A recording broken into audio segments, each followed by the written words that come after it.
What's up guys, welcome back to my channel and hope you all are doing absolutely excellent। तो ये कहानी Covid के दौर की है। तो उस समय एक दादाजी और उनका 20 साल का एक पोता था। तो वो शहर में रहते थे और वो जो लड़का था वो काफ़ी एंथुजियास्टिक, काफ़ी एनर्जेटिक रहा करता था। बट जैसे जैसे कोविड का समय बढ़ता गया वो शांत रहने लगा, अकेले रहने लगा।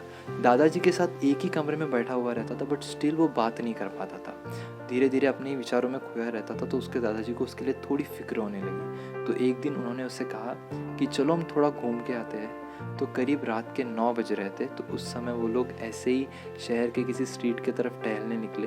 तो उस रास्ते से बहुत सारी गाड़ियाँ गुजर रही थी पर उसने एक ही गाड़ी का जिक्र किया जो उसे बहुत पसंद आ गई थी। अब थोड़ा समय और बीता, फिर उसने एक बहुत ही प्यारे से कपल को देखा जो उसी रास्ते से गुजर रहे थे। फिर उसने दादाजी से अपनी दिल की बात बताई कि दादाजी मैं चाहता हूँ कि मेरी भी लाइफ में ऐसी खुशी है। उसके दादाजी ने उससे एक ही बात की कि समय के साथ साथ हर एक चीज़ मिल जाएंगी, उसकी फिक्र मत करो तुम। दादाजी ने उसे एक बात समझाई कि जिस तरह इस रास्ते से इतनी सारी गाड़ियाँ गुजरी पर तुम्हारा ध्यान सिर्फ उसी गाड़ी पे गया जो तुम चाहते थे, जो तुम्हें पसंद आई। तुम्हारा ध्यान उसी कपल पे गया जो तुम्हें अच्छे लग रहे थे, कि जिनके जैसी लाइफ तुम डिज़ायर कर रहे थे। तो उसने कहा हाँ एग्जैक्टली। तो उसी तरह तुम्हारे मन में हज़ारों विचार चलेंगे पूरे दिन में, हज़ारों विचार चलेंगे पूरी लाइफ में, पर तुम्हें उन्हीं विचारों पे फोकस करना है जो तुम्हारे लिए एक्चुअली प्रोडक्टिव है। तो जितने विचार मन में चल रहे हैं उनको चलने दो और सिर्फ जो प्रोडक्टिव थॉट्स रखते हैं उनको पकड़ो और उनके ऊपर फोकस होकर काम करो। दादाजी ने कहा कि मन में जो भी विचार चलते हैं उनको चलने दो, उनको फ्लो होने दो, क्योंकि वो उनका काम है।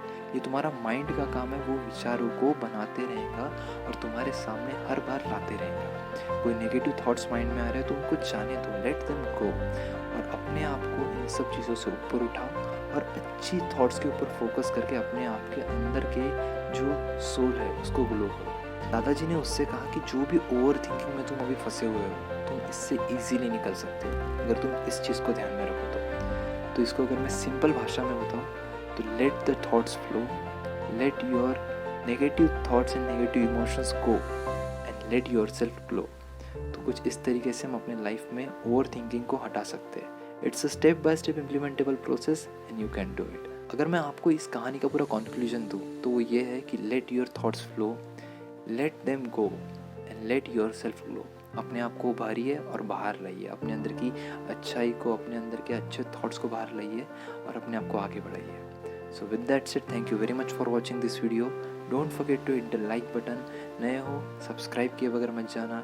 एंड एज ऑलवेज, ज़िंदगी एक पल है, इसमें ना आज है और ना ही कल है, तो हर एक पल को जी लो। See you in the next one.